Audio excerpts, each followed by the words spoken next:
Welcome back, everybody. Today I want to talk about Tokyo Avengers, the last episode, but I want to talk about some of the stuff that happened before the last episode just because I didn't do any of those other episodes.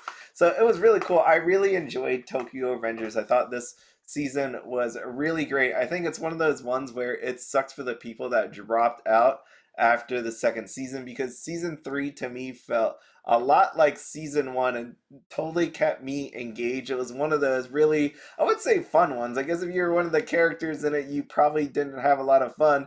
It was one of the more stressful, a lot of action going on. But the other side of it was there's some flashbacks that I know slowed down the pace. I know some people didn't like it, but we have here Takemichi stepping up to the plate with a gun to his head. And he did one of those cool hero moves where he pushed his own head into the gun to let's see if Kisaki will actually pull the trigger. The dude was stout and ended up shooting him in the foot, which was pretty amazing. I think this right here with Hina at the hospital after Emma was killed, it was pretty crazy that she would be going up to them asking uh, Mikey and Draken to actually help out, especially after Emma died. But I would call her the MVP of the actual season because I know Takemichi took a lot of hits. He led the group. He took a beatdown, inspired a lot of people. But without Hina, he would actually probably be dead at this point. So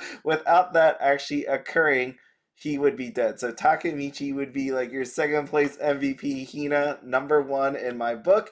This was a really amazing moment in one of the last episodes. What we got to see here was Takemichi getting beat down, raising his arm up. I know when watching anime, there's always these moments where you feel like totally inspired or it's about time. It's like every time Goku showed up. So our Goku this time around was Mikey, and that was a pretty cool moment, especially after again losing Emma. Now, Takamichi always gets put down as some sort of punching bag. I was very proud of him in this moment where he was on top of Kisaki, just punching away. It didn't last long, but you know what? At least he got some punches in. It wasn't like he was just fully getting beat down. I know people were saying when after all this time of time traveling and all that, how come Takemichi always gets beat up? And I'm like, it's not like this dude's hitting the gym or anything like that. He's just himself. He's just trying to do his best. He's not putting on a ton of muscle. I almost feel like some people thought he'd be like 30 pounds heavier and being able to destroy people. No, he's still that little guy, and in his mind, it's not like he picked up all that experience points as he traveled back and forth from the future and back into the past. It's nothing like that actually happened. So what we did find out, I laughed. I especially laughed at this point, and the reason why is because it's like, yeah, it's always gotta be love. A key component to a villain's history is always some sort of love in there, and or in this case, the rejection of his love. It was funny because he didn't think he was going to be rejected. He was just holding out that ring, hoping for the best, and it didn't actually happen that way. And because of that, Hina gets murdered over and over and over and over and over again, which it's still amazing to see. Love is one hell of a drug. It really is. It drives people to do some crazy ass things, and this is one of them. So we got to find out a little bit of backstory of Kisaki. He reminded me of Detective Conan here, which is why I had to put that in. But it shows you again why he did what he was doing all this time, which to some people, to their dismay, slowed down the action. But at the same time, it's a key piece of information as to why Kisaki does what he does, and then he eventually dies. So I thought this thing was crazy right here. When this actually happened, I he was saying that he wasn't a time traveler, and up to a certain point, I said there is no way this guy is a time traveler. This guy is just actually just smart. Where every time Takemichi would destroy his plans, he would actually come up with a new plan. It is some pretty crazy, genius, manipulative type stuff. But in the end, that's what it all was in the end, which is crazy. But right here, I actually thought he was a zombie. And I know that's crazy, but when you think about, we got time travelers, right? You might as well, if this is Haruhi, he'd be like there's an alien in there somewhere. He could have been an alien, but I was going with zombie because the way his body is crinkled and the way that he was trying to move still, I was like, oh my god, he's gonna eat some face.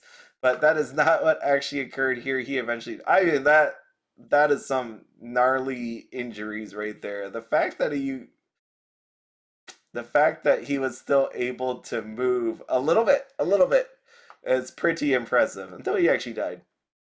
And then the rest of Tenjiku, they took the fall for everybody else. They're going to jail, and I think that's pretty cool of them to, you know what, it's over. We lost. People are dead. Someone's got to take the fall, so it might as well be us, right? We got confirmed three deaths in there. We got Kisaki, of course, our zombie friend, who wasn't actually a zombie or a time traveler. So this is not a Haruhi type anime. We have Emma, of course, dying there. That was pretty awful. That really sucks. The whole time she was dying, I'm like, man, Takemichi, you traveled back in time and you couldn't piece it together quick enough. And then we also have our friend Izana. This was unfortunate. You get to see the backstory to Izana as well. Dead, dead, dead. I will also say that Snow Angels is only good in Snow Angel form, right? Blood does not actually make for a great substitute in there. Like, right, I thought when I looked at this, I'm like, is that to see like a Snow Angel? And yeah, it was, because then when they put to the flashback and then we got some snow coming in, I'm like, damn, that is very symbolic and very sad too. But no, don't replace snow with blood. That doesn't work. I will also say Takemichi has the best of friends. They're willing to get beat up, stand with him toe to toe to fight other people and get beat down every not every time, but almost every time. I think that's some awesome friends. He definitely has a great support system. Chifuyu too. I didn't have his picture in here, but we got to see at the end Kaku-chan sitting there in the hospital, a little upset. We got Takemichi visiting him too after, getting shot in the foot and being beat up and probably has severe concussions. I don't know how this man is standing, but he is able to take a punch repeatedly. So that was the end. I was like, please don't end here. You know how we have at the end of a lot of anime after the credits, you get like another minute or two, and it ended. I'm like, this is no way they ended it that way. You don't even find out about what happens to Mikey. You don't see Draken. You don't see Hina. I was like, are you gonna show Hina at least at the hospital? Just walking in to that hospital room. Nothing. There was absolutely nothing. And we know at this point that Takamichi's not feeling good because if Kisaki is not the time traveler, or maybe there isn't any time travelers, who else could it be? At the same time, there, as I sit here and think about this, I didn't think about this beforehand. Remember when he was touching Kisaki, right? He was getting flashes, like he was seeing. I'm assuming he was seeing memories, or they just did that for us. But I feel like he was doing. We were getting some memories out of Kisaki. Was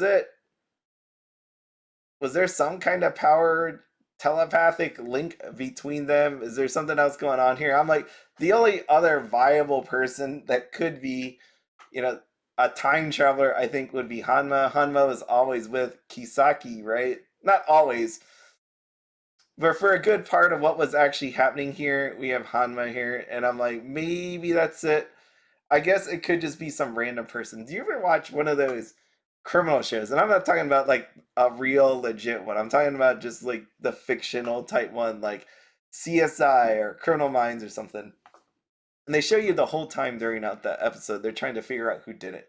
And they show you this guy seems pretty credible, this person over there seems pretty credible. And at the very end, it's just some guy that you've never seen the entire time.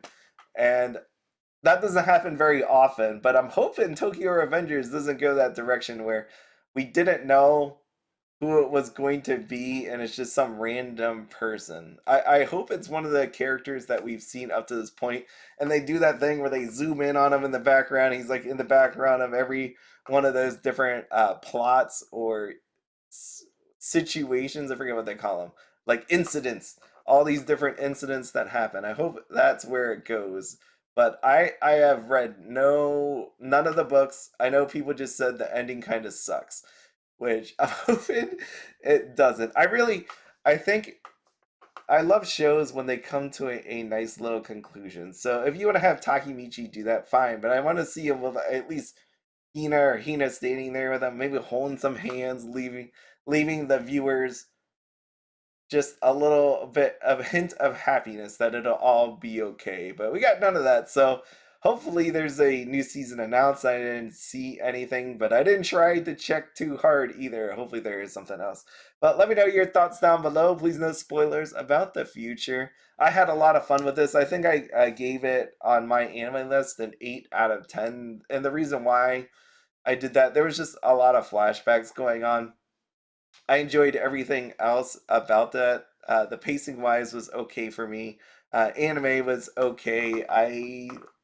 For the most part, enjoyed the music as well. It was one of those animes that I know that I look forward to watching each week, and that's how I graded it.